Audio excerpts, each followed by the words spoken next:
Өнгөрсөн оны байдлаар улсын хэмжээнд 1087 хүүхэд зам тээврийн ослд өртжээ. Зам тээврийн ослд өртсөн хүүхдүүдийн судалгаанаас харуул 16-аас 18 цаг буюу сургууль цэцэрлэгийн хичээл тарах үеэр хүүхдүүд хамгийн ихээр ослд өртөж, зуулмаар жил бүр 40-оос 50 хүүхэд амнасаа алдж байгаа юм байна. За иймээс Австральд төгсөгчдийн холбоо Чингэлтэй дүүргийн цамын цагдаагийн хэлтсээс зам тээврийн ослгүй сургууль төслийг өнөөдрөөс эхлэн нийслэлийн 5 дугаар сургууль дээр хэрэгжүүлж эхэллээ.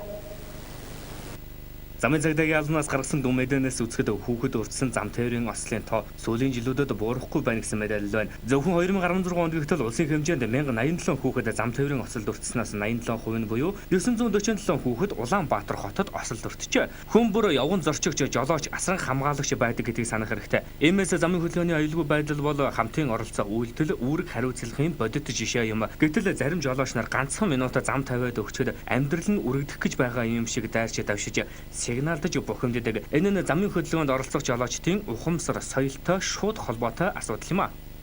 Замын хөдөлгөөний дөрмийн талаарх мэдлэг аль хэр байдаг вэ? Тэгээд ногоон гэрлэр гарч цагаан шугамаар гараад.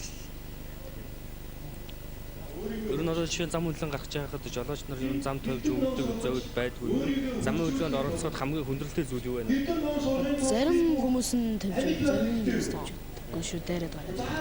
Гişлэн дохоо байвал гişлэн дохоог анхаарч байхгүй бол замын баан болон зүүн талыг анхаарч гашдаг.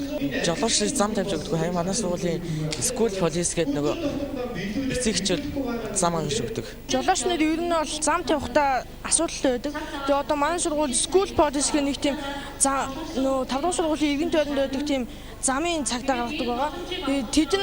Тэр school police-ууд нь ихэнх үед байдаг байгаа. Тэгээд хэрвээ гасгүй газар гарах бол нөө жирийн явж байгаа машин зам зогсож зам тавих тохиолдол маш бага байдаг. Тэгээ ер нь бол энэ бусад орны эрх зүйн бүлийг ингээд судлаад үзэхээр энэ нэг нийтийн тээврийн үйлчлэгээ эрхэлж байгаа. Энэ сургууль орчим төлөвлөгөөнд оролцож байгаа жолооч нарыг сахилах хариуцлагыг дээшлүүлэхийн тулд тэр үед тэр чиглэл дээр гаргасан онцгой нөхцөл байдал гэж авч үздэг. Тэгээд тэр бүсэд зөрчил гаргасан энэ нөхдүүдийн хариуцлагын маш их өндөр байлгадаг ийм эрх зүйн зохицуулалттай байдаг.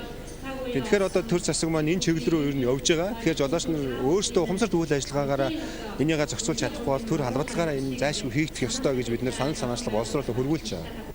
Австралид төгсөгчдийн холбоо мөн замын цагдаагийн алба хамтран зам тээврийн ослгүй сургууль төслийг өнөөдрөөс хэрэгжүүлж эхэллээ. Төслийг хүрээд Чингэлтэй дүүргийн 5 дугаар сургуулийн орчимд 2 гэрлэн дохио 62 метрийн урттай 5 хурд сааруулагч 34 ширхэг тэмдэглэг 600 орчим метр хайс хашлыг байрлуулан тогтчулж тус сургуулийн 6-аас 14 насны 2300 орчим сурагчдад замын хөдөлгөөний аюулгүй байдлын сургалтыг явуулахаар төлөвлөлөө байгаа юм. Хэдий одоо орчин бүрдүүлэг, сургалт, сурчилгаа зам тээврийн одоо аюулгүй байдлыг хангах яг биет одоо хэрэгжүүлэх үйл ажиллагаа маань 5 дахь сургууль дээр хязгаарлагдж байгаа боловч одоо олон нийтийн мэдлэг мэдээллийг дээшлүүлэх хүүхдийг одоо зам тээврийн ослоос эрсдээс сэргийлэх чиглэлээр манайх нэлээд өргөн хүрээний үйл ажиллагаа хэрэгжүүлж байгаагийн нэг нь болохоор хэвлэл мэдээллийн чиглэлээр олон нийтэд хандсан төрөл бүрийн арга хэмжээг төлөвлөж байгаа. Цааш одоо төсөл маань 5 дугаар сар хүртэл үргэлжлэх учраас телевизийн одоо зорилттой нэвтрүүлгүүд янз бүрийн одоо арга хэмжээнүүд олон нийтэд чиглэгдэх болно.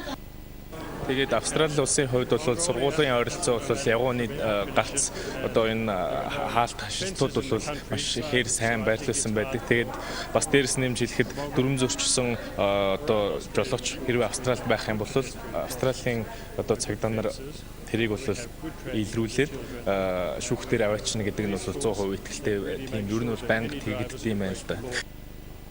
Уг нь хатуу хууль хэрэгжүүлбэл жолооч нарын хөдөлгөөний соёл дээшлэгч жолоочийн соёл бол зөвхөн хувь хүний ухамсартай шууд холбоотой асуудал юм. Тиймээс жолооч та 1 минутыг л төвчээртэй хүлээчих юм бол зам тээврийн ослоос урьдчилан сэргийлэх бүрэн боломжтой юм а.